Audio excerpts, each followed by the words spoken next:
Ladies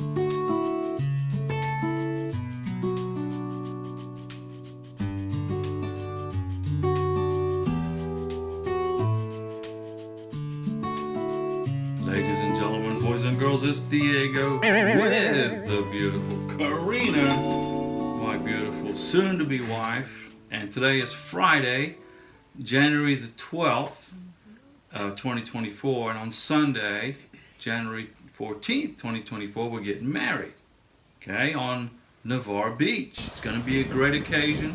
We've got lots of family going to be there, friends, and we're going to make a video about that. Now this video, we went through the K1 visa, okay? We've been, for the folks who are new to the channel, we've already went through the NOA 1 letter, the NOA 2 letter.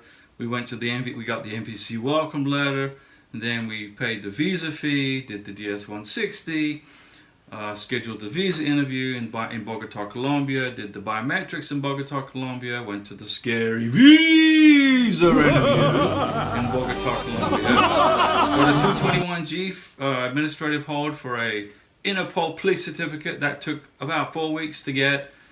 Then we got the Interpol police certificate because Karina's from Venezuela and living in Colombia, and then we got the approved and the ready and the issue status. All that jazz is done. Now we're getting married on Sunday, and this video is about wedding plans. Wedding plans are critical for a K1 visa approval. You need to be engaged to be married. You should have included a copy of your engagement ring in your K1 visa package. You should be engaged to be married with evidence of trips to see each other and all that. Okay? But this video is about making wedding plans before the K1 visa has been approved, or even before you send it to the lockbox in Dallas. Come on along and I'll give you some information. So, you've made, 2 trips, minimum 1 or 2 trips to spend time with your future husband or wife in his or her home country, and you got engaged to get married.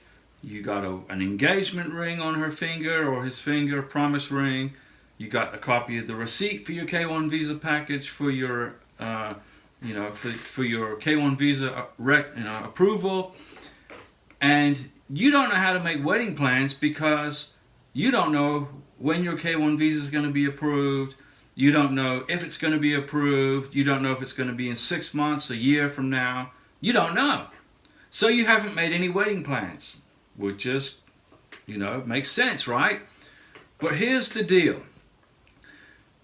If you get engaged to be married, you need to put together wedding plans, and you can do that with an email chain of information. So let's suppose you send an email to your pastor in your church or the government official at the courthouse, wherever it is you're going to get married. You send them an email and say, hey, I just got engaged to be married to my sweetheart from Venezuela who lives in Colombia, or from Peru, or from Philippines, or our beautiful friends in India, or Australia, England, wherever it is you live, right? You're engaged. Very good. So you send an email to the pastor, to the church, to the government office, to the wedding officiant, and say, hey, look,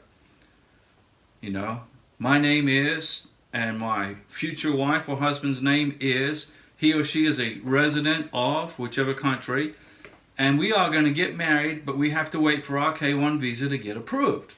So you put that together in an email, and you say, what's the process to get married?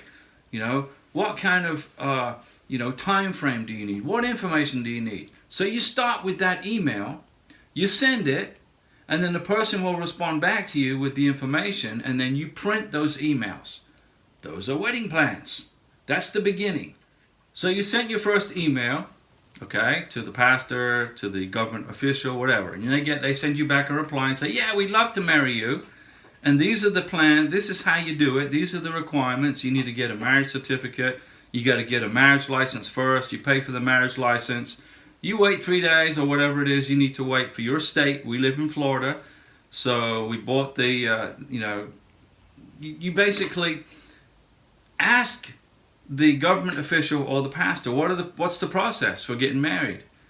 Are you going to get married in the church? Are you going to get married in a government office? You can do that. And you send these emails back and forth, and then you find out who the person is who's going to be your wedding person, could be your pastor, and send emails once a week or probably once a month and say, hey, pastor, this is so-and-so checking in. We got our NOA 2 letter. We got, our approval for our K1 visa. We still can't set a date. We still can't, get that information to you because we don't know yet when we're going to be in the United States. But you send those emails to the pastor, to the government official, okay? I sent an email to Captain Bill, our wedding officiant. Said, hey, Captain Bill, we got our NOA 2 letter. This was back in May of 2023. And I said, the next step is an MVC welcome letter. Then the next step after that is going to be pay the visa fee, fill out the DS-160. And I explained the process to him. And he sent me back an email saying, hey, no problem, Diego. As soon as you get Karina here in the United States, we'll get this set up. We just can't set a day or a time. Makes sense, right? But you got emails of communication with these wedding plans. You don't have a date set, but you got wedding plans. See our wedding. Wow. I'm gonna be able to see my wedding dress. Okay, so you got like 10 emails now, 7 emails over the last 6, 8 months, 10 months of your K1 visa process, showing communication between you and the pastor, the wedding officiant, or your government official. You're checking in. You keep your wedding officiant, your pastor, whoever in the loop.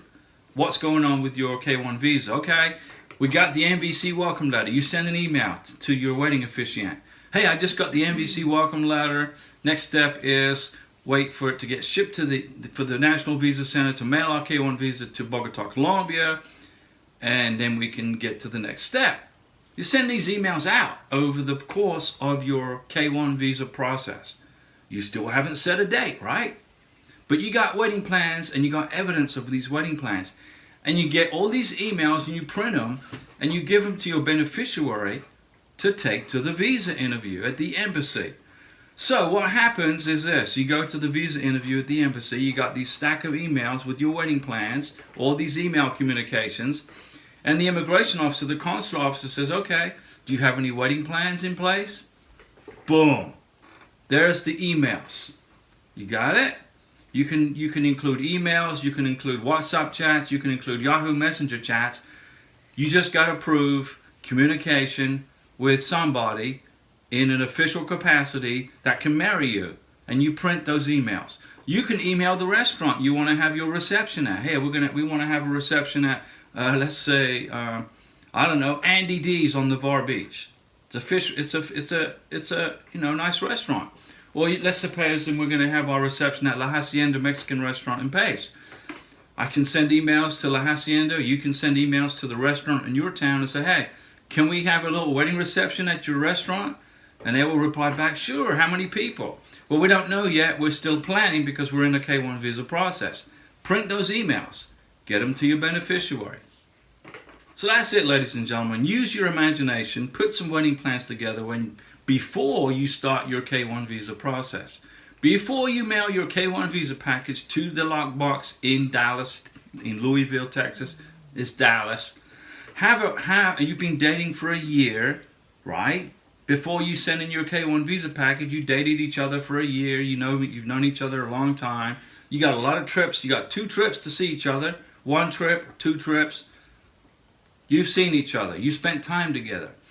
You get engaged. The day you get engaged, that next day, you start this email chain with the pastor, with the government office, etc.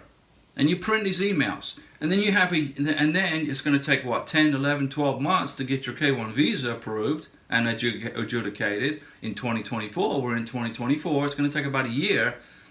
Once a month, send an email out, print it with your pastor, whoever, and then you have wedding plans in place. It's best that you include these wedding plans and include them in your K1 visa package before you send it to Dallas, in Louisville. If you can do that, that's perfect. But if you don't do that, don't worry. Make sure you have this evidence for the embassy interview in the home country. Karina had a stack of emails like this between me and Captain Bill and I, planning our wedding on Navarre Beach.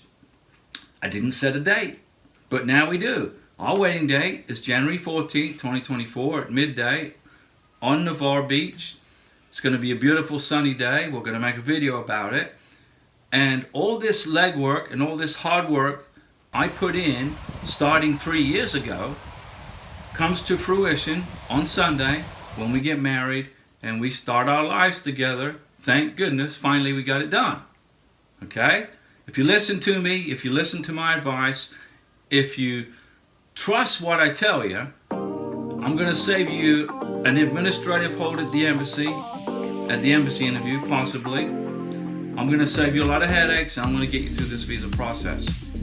We do the live stream Mondays, Wednesdays, and Saturdays at 6 p.m. Central Time. I give you free advice on how to do this. I'm not an immigration attorney. I don't give you any legal advice. I don't work for the State Department or USCIS, NBC. I'm a real estate agent. Karina's a tax accountant and an entrepreneur. And thanks for watching. Be patient, and we will see you at the next live stream, where you can ask me all the questions you want.